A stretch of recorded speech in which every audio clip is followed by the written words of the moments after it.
Ya, pemirsa, kita sudah mendengarkan bagaimana suara hati Pak Haryadi mewakili rekan-rekan kalangan pengusaha, ya, dan juga Pak Wijayanto sudah memberi ulasan beberapa hal terkait dengan topik diskusi kita. Tapi sebenarnya, apakah perlu dilakukan reshuffle khususnya di jajaran Menteri Bidang Ekonomi?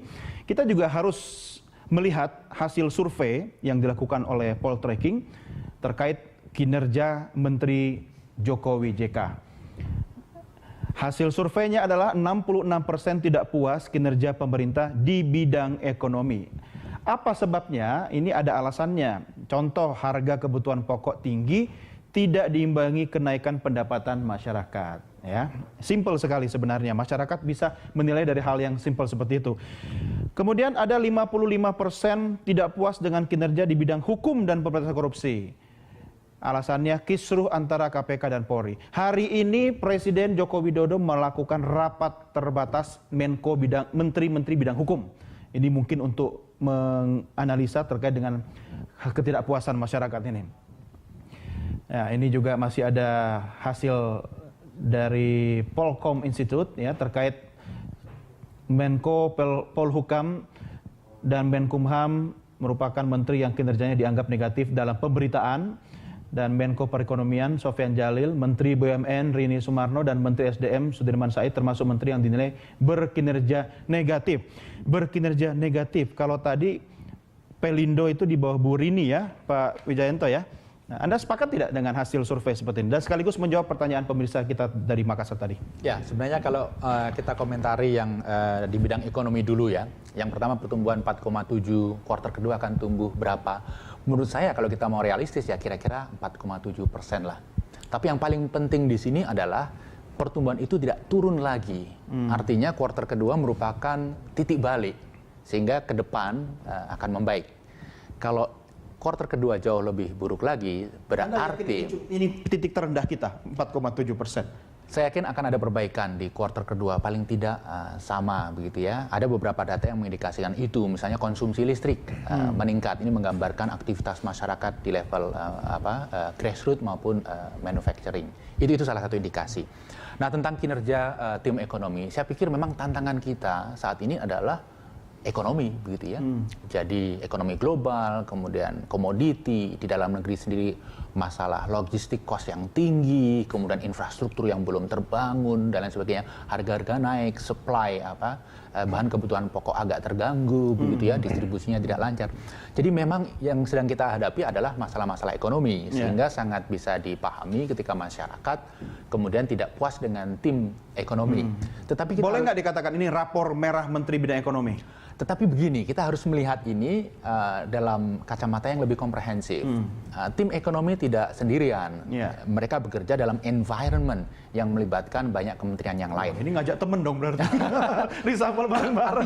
Artinya begini, saya sangat yakin Pak Jokowi ketika melihat tim kabinetnya, dia menggunakan kacamata yang komprehensif, gitu, ya. Tidak serta-merta ekonomi yang akan di-reshuffle misalnya. Termasuk pertanian misalnya, banyak keluhan di masyarakat, ya kan, ada kelangkaan di mana-mana, kemudian kita harus impor beras dan seterusnya. Saya sebenarnya secara pribadi beberapa waktu lalu sempat berdiskusi dengan Menteri Pertanian, tapi yang menjadi pertanyaan saya, apakah itu juga menjadi bagian dari rapor merah Menteri-Menteri Jokowi yang harus dikritisi? Apakah Pak Yusuf Kalla pernah membahas dengan tim ekonominya, termasuk Anda, yang bisa dibisikkan kepada Presiden Joko Widodo terkait evaluasi ke Menteri-Menteri ekonomi ini? Saya pikir terkait dengan reshuffle kabinet, ini betul-betul urusan presiden, hak prerogatif presiden. Yang saya yakini Pak JK pasti akan memberikan second opinion. Beliau tidak pernah mendiskusi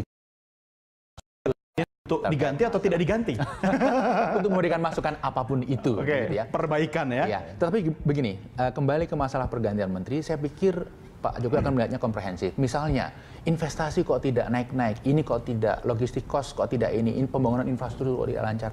Hambatannya adalah, masalah kepastian hukum, masalah lahan, masalah ini dan lain sebagainya. Jadi pandangannya pasti akan sangat komprehensif. Tapi kalau Anda jadi presiden, menteri siapa yang rapornya paling merah yang harus diganti? Kalau saya jadi presiden, tidak akan saya beritahu kepada yang lain sebelum saya umumkan secara resmi. Nggak berani mungkin. Oke, baik Pak Wijayanto, Pak Haryadi. Kita akan coba terima telepon lagi dari pemirsa. Sudah bergabung bersama kita. Pemirsa melalui telepon ada Pak Hermawan di Sukabumi, Jawa Barat. Pak Hermawan, selamat malam. Berita satu. Apa kabar Pak Hermawan? Baik, baik. Terima Silakan kasih. Pak, ada pertanyaan atau komentar? Ya, baik. Ini terkait dengan reshuffle Menteri-Menteri Ekonomi ya. Kalau saya sih melihatnya sederhana saja lah. Kita nggak perlu terlalu yang dibenahi itu karena memang terlalu jelimet. Menteri-Menteri Ekonomi ini memang backbone ya. Dia ini adalah penjawab terdepan dari apa yang dikomitmenkan oleh Presiden Jokowi ketika masa kampanye. Ini karena ini hal-hal yang saya ingin membawa kepada hal-hal yang mendasar saja gitu loh. Oke. Mana itu kemandirian pangan, mana itu subsidi untuk petani, mana itu sawah-sawah yang baru, mana itu irigasi-irigasi yang dibangun. Saya lebih baik kita itu terfokus kepada satu permasalahan. Perekonomian itu besar, luas. Ya. Saya ingin mengajak kepada pemerintah itu supaya fokuslah. Fokusnya di mana nih Pak? Urusin dulu perut rakyatnya ini. Pertanian? Mungkin saya lebih setuju dengan pertanian ya. Oke. Pertanian itu Urusan perut ya? Utama dulu deh. Baru kemudian itu kontainer yang nunggu lama baru diurusin. Mahakam Oke, blok mahakam. Pak Hermawan, ini kalau seandainya hari ini Anda saya lantik jadi presiden, kalau Anda harus mengganti menteri, menteri mana yang harus reshuffle? Waduh. Anda bebas kok. Soal bukan saya yang pilih kemarin ini. Menurut Anda yang rapornya merah, menteri apa ini? Kalau yang menurut saya sih yang rapor merah itu, saya lebih bukannya rapor merah ya. Untuk yang ketegasan lebih tegas saja, saya ingin presiden itu lebih condong dulu kepada pangan. Oke, Menteri Pertanian maksudnya. Menteri Pertanian atau saya sudah acungi jempol kepada beliau. Pak Hermawan ngomongnya juga nggak enakan, padahal wajahnya nggak kelihatan loh Pak. Karena bulog. Oke, baik. Ganti ya. Pak Hermawan, terima kasih sudah bergabung bersama kami. Selamat malam Pak. Baik, Pak Haryadi, ini terkait dengan berbagai masukan tadi, artinya ada ketidakpuasan masyarakat. Memang tidak bisa membuat perubahan dalam waktu 1 semester. Tapi apakah ini bagian dari proses menuju ke arah yang lebih baik? Kalau tadi saya pinjam statementnya Pak Wijayanto, kita optimis kok bahwa angka 4,7% itu nanti akan ada perbaikan atau koreksi. Komentar Anda? Kita harus ada benchmark ya. Nah, benchmark Pak Jokowi itu kita pemilihan di Indonesia itu terpaut 1 bulan dari India. Ini menarik nih. Jadi saya sih susah lah kalau Cuma ngomong 1 itu bulan, cuma 1 bulan ya. Nah, yang jelas India penduduknya 3 kali lipat lebih dari kita. Betul. Dan dia pertumbuhannya, Mas tahu nggak berapa? 7,5%. 7,5% pertumbuhan. Itu kemarin saya ngobrol-ngobrol sama managing directornya IMF ya, kebetulan dia ke Jakarta, kita ngobrol-ngobrol begitu gitu. Jadi artinya kita harus lebih baik dari India karena kita nggak punya masalah, mungkin korupsi ya lebih masif di sana gitu. Iya. Problemnya banyak lah. Betul. Kita jadi punya kesempatan. Nah sekarang pertanyaan kenapa kita kok seperti ini? Nah menurut saya adalah kembali lagi kepada kompetensi memang menteri-menterinya harus itu. Jadi memang ini mau nggak mau memang kalau ada isu risau, saya rasa Pak Jokowi juga mungkin gergetan juga karena dia juga mau lari. Tapi yang harus diganti siapa dong Pak? Saya nggak ke situ lah ya. Enggak yang kaitannya dengan kalangan pengusaha atau kadin misalnya. Ya gini, yang saya bisa sampaikan adalah tadi ya saya bilang kan saya udah bagi tuh. Pelindo kita sudah catat. Kita mana yang terkait dengan urusan makro kita harus pisahkan. Tapi yang terkait dengan kebijakan-kebijakan yang sudah harus bisa dilakukan oleh kementeriannya sendiri itu kan bisa jalan gitu loh. Gitu. Jadi menurut saya ya kita bisa lihatlah kenyataannya kan. Salah satunya adalah ya ini mudah muncul masalah BUMN. Teriakan-teriakan seperti ini apakah teman-teman di Apindo atau di Kadin sudah menyuarakan secara langsung kepada Presiden? Kalau kita langsung kepada Presiden tunjuk hidung ya enggak lah ya. Tapi permasalahan Presiden kan juga manggil pengusaha kita, Pak Wapres juga manggil kita. Kita udah sampaikan. Jadi kami di dunia usaha itu nggak biasa Mas, tunjuk hidung ini menyalahkan itu kita nggak begitu. Kita tidak menunjuk, tapi kita yang menyampaikan dari ini loh kebijakannya ini tepat atau enggak yang seperti ini. Kan gitu. Mengevaluasi untuk perbaikan. Oke, Pak Wijayanto, silakan Anda menjawab berbagai pertanyaan tadi. Ya, ini mungkin sedikit tentang India ya. Memang India mengesankan gitu ya. Tetapi juga harus kita beri catatan 2 hal gitu ya. Yang pertama, India itu melakukan revisi cara menghitung GDP beberapa waktu yang lalu. Sehingga GDP yang mereka tunjukkan sekarang itu meng-capture beberapa hal yang dulu tidak di-capture. Sehingga peningkatan ini merupakan kontribusi dari faktor itu. Akumulasi? Pencatatan yang baru. Kemudian yang kedua, India adalah net importer komoditi.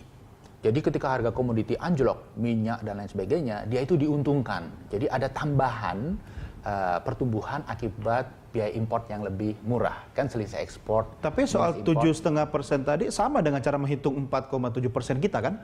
Begini, masing-masing negara mempunyai cara tersendiri menghitung GDP-nya, begitu ya. Yang penting konsistensinya. Tapi India memang harus diapresiasi. Mereka melakukan banyak hal yang bagus. Nah, kemudian terkait dengan masalah pangan, saya sepakat sekali. Pangan ini juga permasalahan penting. Tetapi kembali, Menteri Pertanian juga tidak bisa sendiri untuk memperbaiki. Betul. Iya, betul. Ini memang terkoneksi dengan banyak hal. Memperbaiki irigasi, ya? Ini perlu PU, kemudian perlu Pemda, perlu perlu Kementerian Keuangan untuk masalah belum lagi kebijakan yang overlap di daerah gitu kan, kaitannya dengan otonomi gitu. Betul. Oke, saya ingin mengakhiri diskusi kita malam hari ini. Singkat-singkat saja Pak Wijayanto, Pak Haryadi. Bisa nggak dari marah-marahnya Presiden kemarin itu ada perubahan, apakah itu regulasi, sikap atau mental, bukan sekedar panas-panas tai ayam saja. Kalau ada sidak, kemudian media meliput, 2 bulan kemudian bubar jalan sama lagi. Komentar Anda? Saya pikir begini, track record Pak Jokowi menunjukkan beliau orang yang decisive. Di Jakarta terbukti ketika beliau marah-marah, kemudian ada pergantian kepemimpinan di lingkungan Pemda DKI.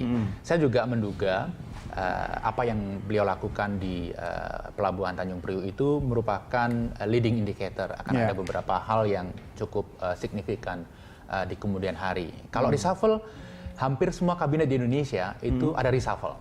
Problemnya adalah berapa banyak yang reshuffle dan kapan. Nah, ini Pak Jokowi dan barangkali Pak Jokowi yang tahu. Baik, Pak Haryadi, 5 detik. Ya, kalau saya meyakini Pak Jokowi bisa ada perubahan. Bisa ada perubahan. Karena beliau dan Pak JK karakternya sama, selalu detail Mas. Jadi dia memutuskan sudah suatu keputusan, dia akan cek lagi. Jadi saya yakin apalagi kalau sudah keluar kata-kata ancaman pasti ya. Karena kami sama-sama orang Solo. Gitu ya. Sama-sama Solo ya.